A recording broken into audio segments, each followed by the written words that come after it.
இது ஃபர்ஸ்ட் மலேசியாவின் செய்திகள் உங்களுக்காக.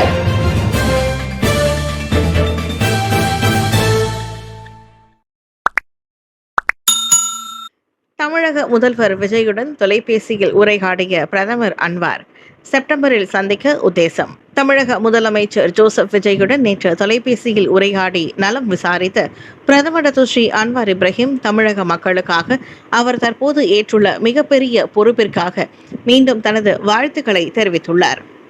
அப்போது வரும் செப்டம்பரில் இந்தியாவுக்கு பயணம் மேற்கொண்டு பிரிக்ஸ் உச்சி மாநாட்டில் பங்கேற்க உள்ளதாகவும் இந்திய பிரதமர் நரேந்திர மோடியை சந்திக்க உள்ளதாகவும் அன்வார் தெரிவித்தார். வாய்ப்பு கிடைத்தால் தமிழ்நாட்டிற்கும் குறுகிய வருகை மேற்கொள்ள விரும்புகிறேன் என்றும் அவர் குறிப்பிட்டார். மேலும் தமிழக மக்களின் நலனுக்காகவும் மாநிலத்தின் சிறப்பான எதிர்காலத்திற்காகவும் முதலமைச்சர் விஜய் தொடர்ந்து வலிமையுடனும் ஞானத்துடனும் செயல்பட இறைவன் அருள் புரிய வேண்டும் என்று அன்வார் வாழ்த்தினார். இந்த உரையாடல் மலேசியா தமிழ்நாடு உறவின் நெருக்கத்தையும் தமிழகத்தின் புதிய தலைமையின் மீது மலேசிய தலைமைத்துவம் கொண்டிருக்கும் அக்கறையையும் மீண்டும் வெளிப்படுத்தியுள்ளது. எரிபொருள் தட்டுப்பாடு இல்லை, போதுமான இருப்பு உள்ளது, அன்வார் உறுதி.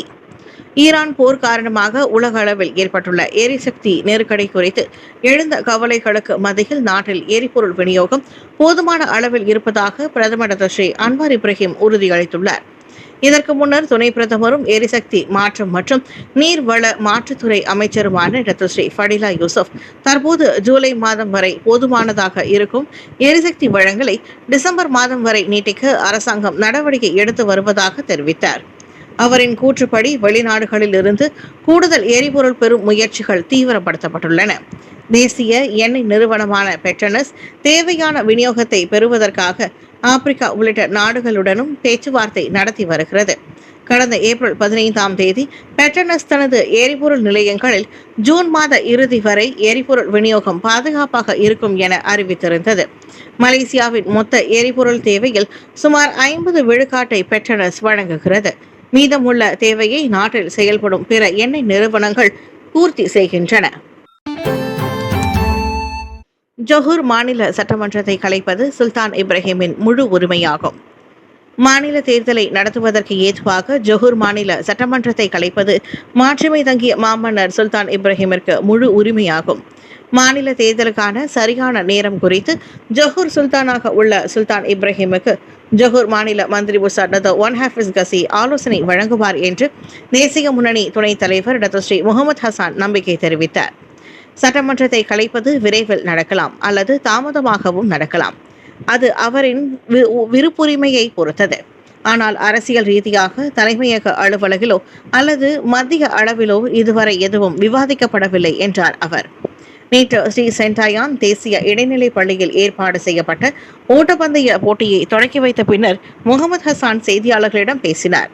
கடந்த மே 16ஆம் தேதி ஜொஹூர் மாநில தேசிய முன்னணி தலைவரான ஒன் ஹாஃபிஸ் எதிர்வரும் மாநில தேர்தலில் 56 சட்டமன்ற தொகுதிகளிலும் தேசிய முன்னணி போட்டியிடப் போவதாக அறிவித்திருந்தார்.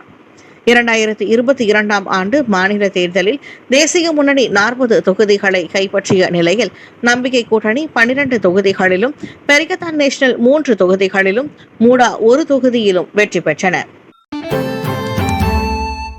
NCCIM ஏற்பாட்டில் தேசிய பொருளாதார கருத்தரங்கு. உலக அளவில் நிச்சயமற்ற பொருளாதார சூழலை இவ்வாண்டு எதிர்கொள்ள வேண்டிய நிலை இருந்தாலும் அந்த சவாலில் மலேசிய தொழில்துறையை சேர்ந்தவர்கள் எதிர்நீச்சல் அடித்து வெற்றி கொள்வதற்காக அரசாங்கமும் தொழில்துறை சார்ந்த தனியார் நிறுவனங்களும் பல்வேறு ஆக்கப்பூர்வ நடவடிக்கைகளை தொடர்ந்து மேற்கொண்டு வருகின்றன. அதன் தொடர்ச்சியாக தொழில்துறை வல்லுநர்களை ஒருங்கிணைத்து 6வது முறையாக தேசிய அளவிலான பொருளாதார கருத்தரங்கு ஒன்றினை NCCIM எனப்படும் மலேசிய தேசிய வர்த்தக மற்றும் தொழில்துறை சபை நடத்தவிருப்பதாக அதன் உதவி தலைவர் டாக்டர் AD குமாரராஜா தெரிவித்தார். இந்த வர்த்தக கருத்தரங்கில் ஏராளமான இந்திய தொழில் முனைவோர் வர்த்தகர்கள் கலந்து கொண்டு பயனடைய வேண்டும் என்று நாங்கள் விரும்புகின்றோம். குறிப்பாக அனைத்து இனங்களையும் சேர்ந்த தொழில் முனைவோர் மற்றும் வர்த்தகர்கள் இதில் கலந்து கொள்வதில் அவர்களுடன் புதிய தொழில் தொடங்குவதற்கு இது ஒரு பாலமாக அமையும் என்று அவர் நம்பிக்கை தெரிவித்தார்.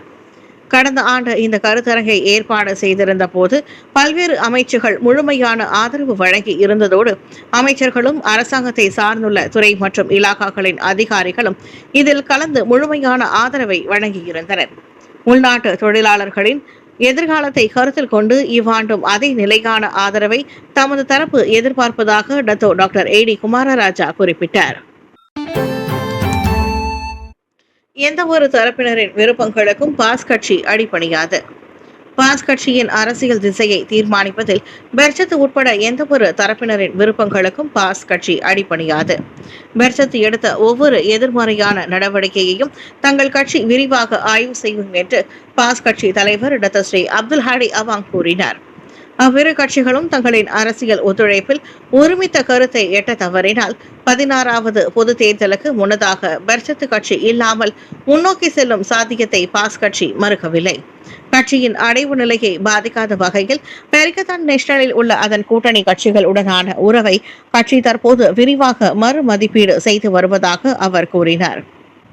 இது எங்களில் உள்ள ஒவ்வொரு நண்பரையும் விசுவாசமான நண்பரையும் அவமதிக்கும் ஒரு நடவடிக்கை என்று நாங்கள் கருதுகிறோம். எங்கள் அரசாங்கம் இதை ஏற்றுக்கொள்ள முடியாததற்கான காரணங்களில் அம்னோ கட்சி பின்வாங்கவில்லை. அப்படி இருக்க பெர்சத்து கட்சி ஏன் பின்வாங்க விரும்புகிறது? அவர்கள் பெர்லிஸில் நடவடிக்கை எடுத்துள்ளனர். தேர்தல் நெருங்கி வருவதால் அனைத்து அம்சங்களிலும் நாங்கள் ஆராய்ந்து வருகிறோம் என்றார் அவர். ஒன்சாவின் கீழ் சட்ட திருத்தங்களை அரசாங்கம் பரிசீலித்து வருகிறது.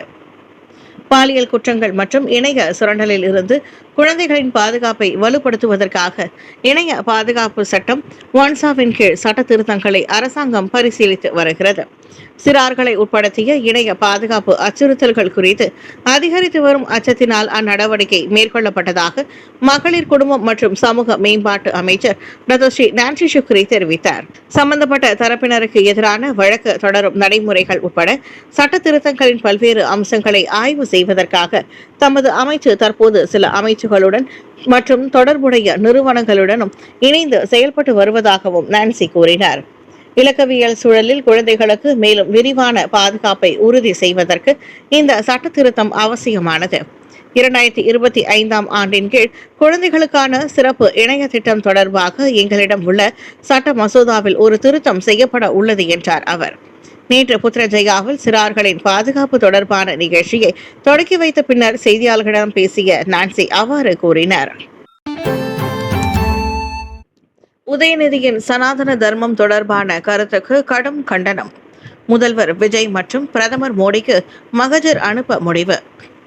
சனாதன தர்மத்திற்கு எதிராக பொதுவெளியில் பேசப்படும் அவதூறு கருத்துகளுக்கு கடும் கண்டனம் தெரிவித்து ஸ்ரீ மகா மாரியம்மன் தேவஸ்தானம் நேற்று பிற்பகல் பத்துமலை இந்திய பண்பாட்டு மைய மண்டபத்தில் கண்டன கூட்டம் ஒன்றை நடத்தியது. இந்து மதத்தின் உன்னத நம்பிக்கைகள் மற்றும் பாரம்பரியங்களை அவமதிப்பது உலகெங்கிலும் உள்ள கோடிக்கணக்கான இந்துக்களின் மனதை புண்படுத்துவதாக தேவஸ்தான தலைவர் தான் ஸ்ரீ ஆர் நடராஜா தனது உரையில் குற்றம் சாட்டினார். நமது உலக புகழ்பெற்ற அடையாளமான பத்துமலை முருகன் ஆலயமும் அங்கு திரளும் லட்சக்கணக்கான பக்தர்களின் கூட்டமும் சனாதன தர்மத்தின் அசைக்க முடியாத வலிமையை காட்டுகிறது. இந்த நிலையில் எந்த ஒரு மதத்தையும் இழிவுபடுத்துவதை தடுக்க முறையான சட்டம் தேவை என கேட்டுக்கொண்ட அவர், ஆன்மீக அமைப்புகளும் ஆதீனங்களும் இந்து இயக்கங்களும் தற்போதைய சூழலில் ஒன்றிணைந்து செயல்பட வேண்டியதன் அவசியத்தை வலியுறுத்தினார். இதனிடையே தேவஸ்தான அறங்காவலரும் மஹிமா தலைவருமான டாக்டர் என் சிவகுமார் சனாதன தர்மத்தை பின்பற்றுபவர்கள் மற்றும் ஒட்டுமொத்த இந்து சமூகத்தின் உரிமைகளுக்காக தான் ஸ்ரீ நடராஜ தலைமையில் தேவஸ்தானம் முன்னெடுத்துள்ள இந்த செய்தியாளர் சந்திப்பை பாராட்டி பேசினார். மத விவகாரங்களை தவறாக கையாள்வது சமுதாயத்தில் தேவையற்ற கொந்தளிப்பையும் எதிர்ப்பையும் உருவாக்கும் என அவர் எச்சரித்தார்.